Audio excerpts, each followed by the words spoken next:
is a man who not only survived the October 1 shooting here in Las Vegas, but also that fateful day 22 years ago. That morning, he was in the World Trade Center building. I mean, it's just credible. It's an incredible story. My friend Mike Dempsey joining us right now on the line. He just came from a Cantor Fitzgerald event. I know he was just hanging out with Nicole Kidman and Keith Urban. Mike, I appreciate you coming on, my friend. How are you?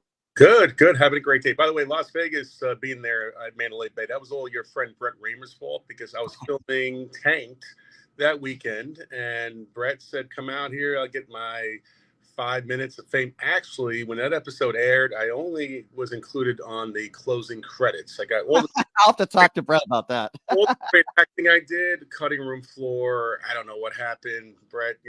But we're one guy. He, but he has to get me on another something else big. Because I mean, I'm sure he will. You're quite the character, and I will have to talk to him about that.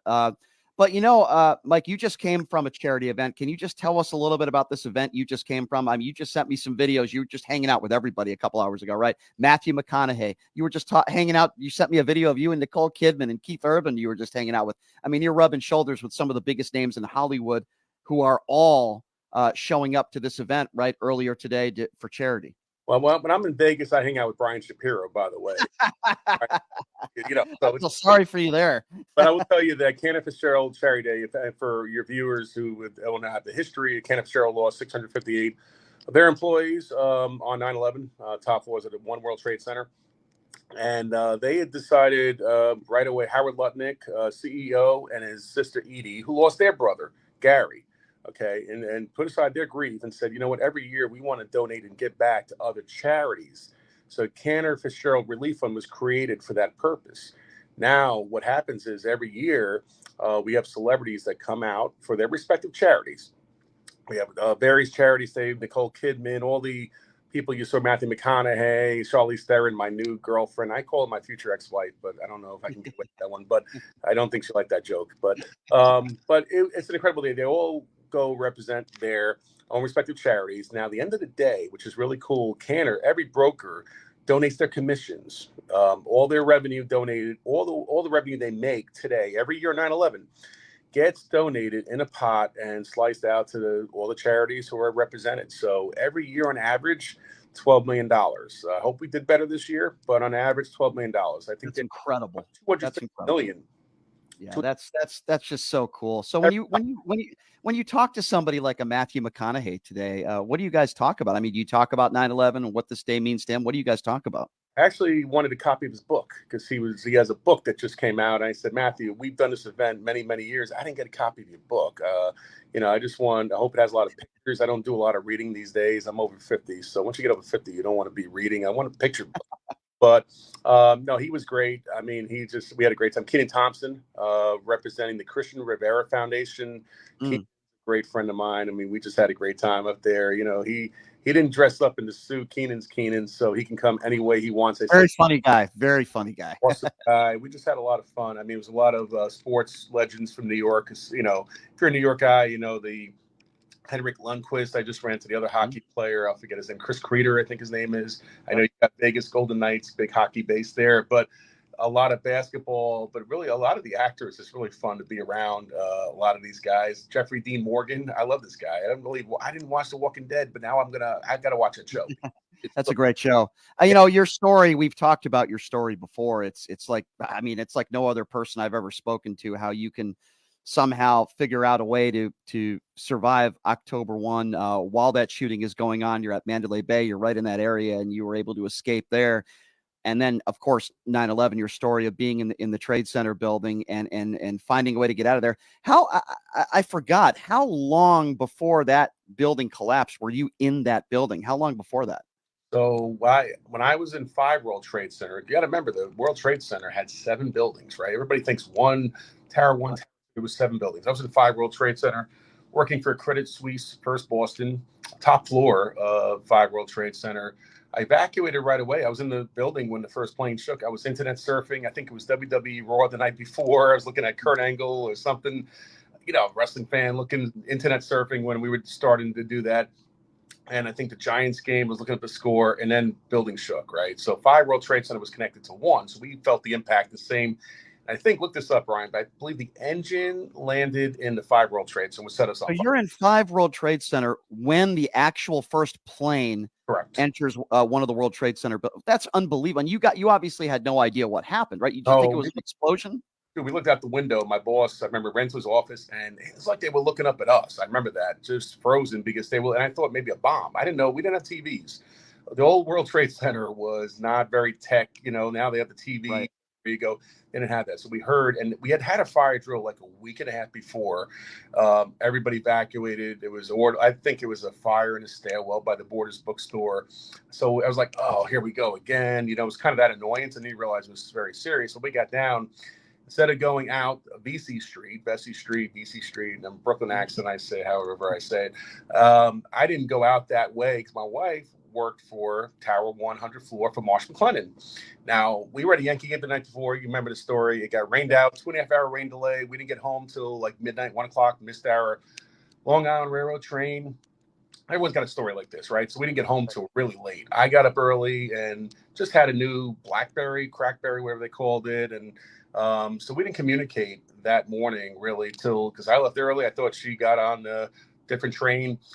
She was late to work. So she got an 8:06 train leaving Valley Stream, and she was getting to Penn Station at about 8:45. Now, the timing, 8:46 is when the building got hit. So by the time she got from Penn Station, 34th Street to the E train, that's how we did it, Long Island Railroad to the subway, she ended up at Canal Street. It was a frozen zone. They didn't let anybody pass that. So she couldn't get downtown. I didn't know that. So I went into Tower 1 looking for her. I went through the World Trade Center Mall.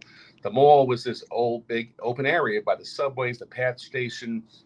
Went to 1 World Trade Center. I think I got there probably right around 9 o'clock. So I did an orderly evacuation. Everything was orderly down 5 World Trade Center. But when I got to 1 World Trade Center, that's when the firefighters arrived, and I saw the glass blown out. And it was a scene like no other, like the scene, that movie with Jules Godet, the director guy. Yeah, like that. Those firefighters, they were arriving. That's what I saw. Now I can't get a signal on the phone. Obviously, we know why. So I go out by the other side. It was a Sam Goody. It was an old record store back in the day that New York people would know Sam Goody. It was I know Sam Goody. I'm from Connecticut. It was on Liberty Street and Greenwich. So go out that way on Liberty Street, Greenwich. Smart move because it was the other side of the building. That was 2 World Trade Center.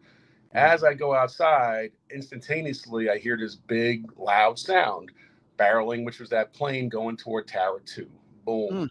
So you're on the ground walking at the time the second plane hits Tower 2. I didn't have a chance. So as I got outside, remember, I get frozen. It's like one of these things you're looking up like everybody did. Right. Reactions. I was one of those. And I got trampled because I was facing the opposite way of people who were running for their lives, right? So I fell face forward, got knocked out. A fractured skull was one of my injuries, which is one of the reasons I'm having. We'll talk about CTE if you have time on another show about my concussion-related issues from football prior to my working career. But I had a fractured skull, but I was knocked out. I don't remember anything till I was found in City Hall Park. Now, you being anybody from New York on your show would know that City Hall Park is about 3 or 4 blocks, good blocks from the World Trade Center. Somebody, you're still in a danger zone, though. I mean, when the buildings are collapsing, that's still a big danger zone. Correct. Yeah, I don't. I mean, I don't know how long I was out under point of impact. While people were hit by debris. Remember, different engine blocks away. I'm under it, so how I'm lucky that I didn't get killed from being under glass. Everything was falling down, raining. And they're still finding debris now. They're still finding it in crevices between buildings and stuff. In fact, 2 people were just DNA identified that lost their lives that day just a couple days ago. So I mean, this is still fresh in some people's minds. I mean, let me just say that I'm so glad that you and your loved one made it, and I'm glad that you were able to get out of there. But there are a lot of people that have, I guess you could call it guilt that you're still alive. Now, I don't know if you feel that, but I know some people feel that. I wish they didn't. Do you feel that? You're like, why me? Why is it that I survived 9/11? I survived October 1. Have you ever felt that way? Survivor guilt was very heavy on me. Remember, Cantor Fitzgerald was more my survivor guilt. So Cantor Fitzgerald, who I do charity for every year, they'd give me a job offer right before 9/11. I accepted it. I backed out last minute, stayed in the job. It's actually had the first job of my career where the bosses liked me. I screwed up every job right in my 20s. Sounds like me. I had a job.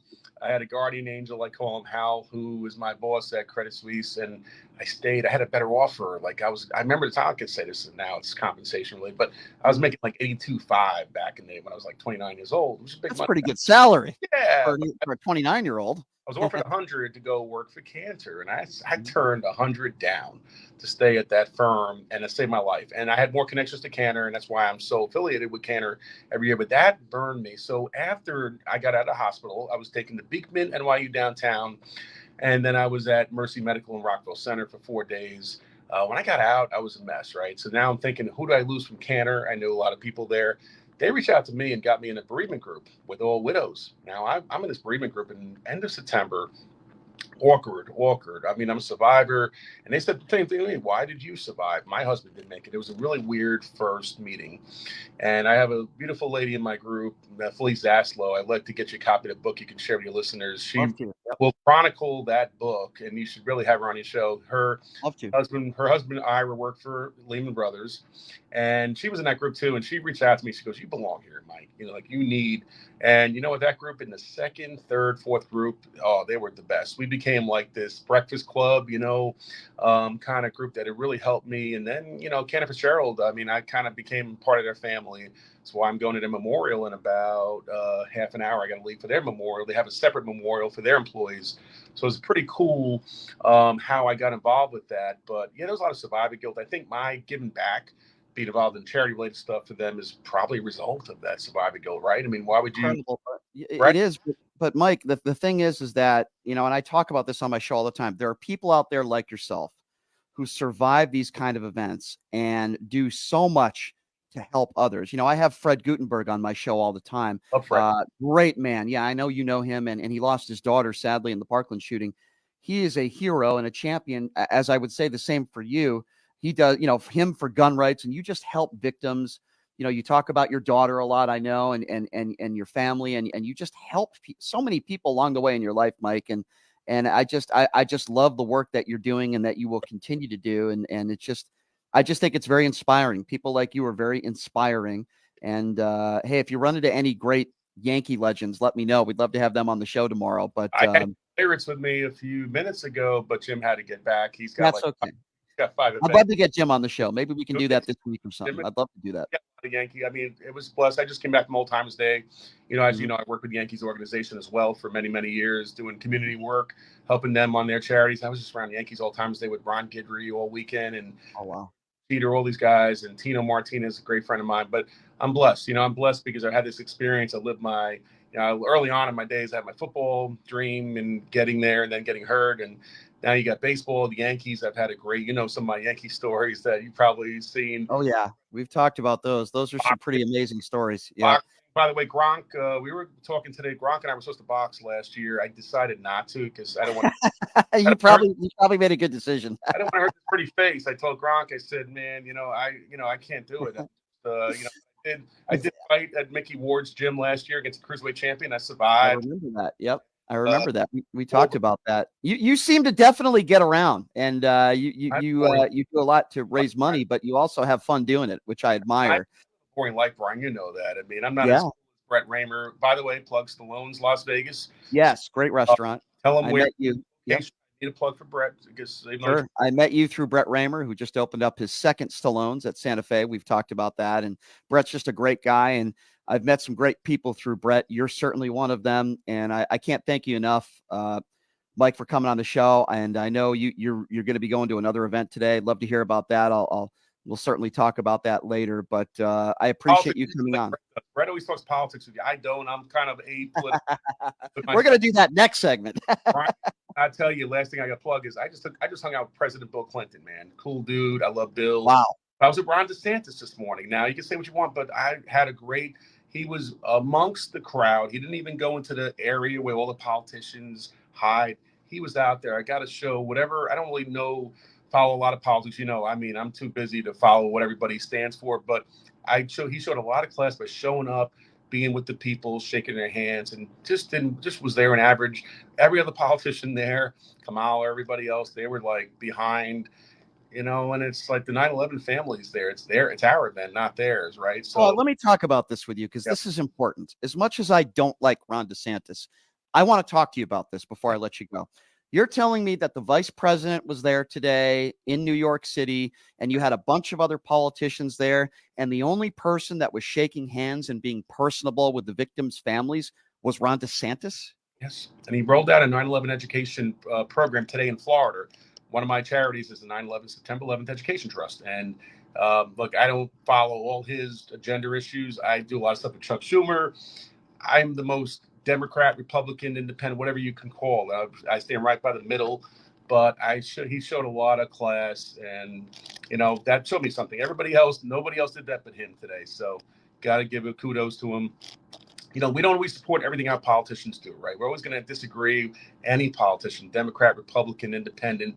But I got to say that he showed me something.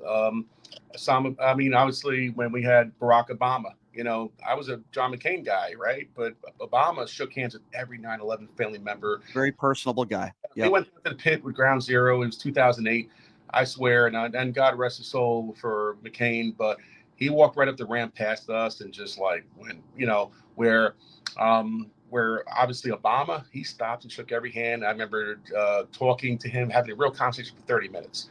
Well, you know what? I'll give Ron DeSantis a lot of credit then for doing that. He did the right thing. I don't know why the vice president didn't decide to speak to the families. I think that's absurd and disgusting. And that goes for any other politician that didn't take the time to shake the hands of all the victims' family members. And I do give Ron DeSantis credit for that. And I'm glad you shared that with us, because I'm going to put that on social media. The other guy thinks that 9/11 happened in Alaska. Wasn't he in Alaska today? Our president, a little bit surprised, but he might have been asleep on the plane. Maybe. Well, I will say this as well, and I will agree with you on this. I give credit where credit is due, and I give criticism where criticism is due. You do. Joe Biden should have been in New York City today. Joe Biden should have been at the 9/11 site today. Yeah. And I agree with you 100%. I don't care where he was today. This should have been priority number one. He should have been there. I agree with you. The fact that the vice president wasn't shaking hands and being personable to people, I'm not a Kamala Harris fan either, and this is one of the reasons for it. She's just not very good with people. And I'm glad that and Barack Obama the opposite.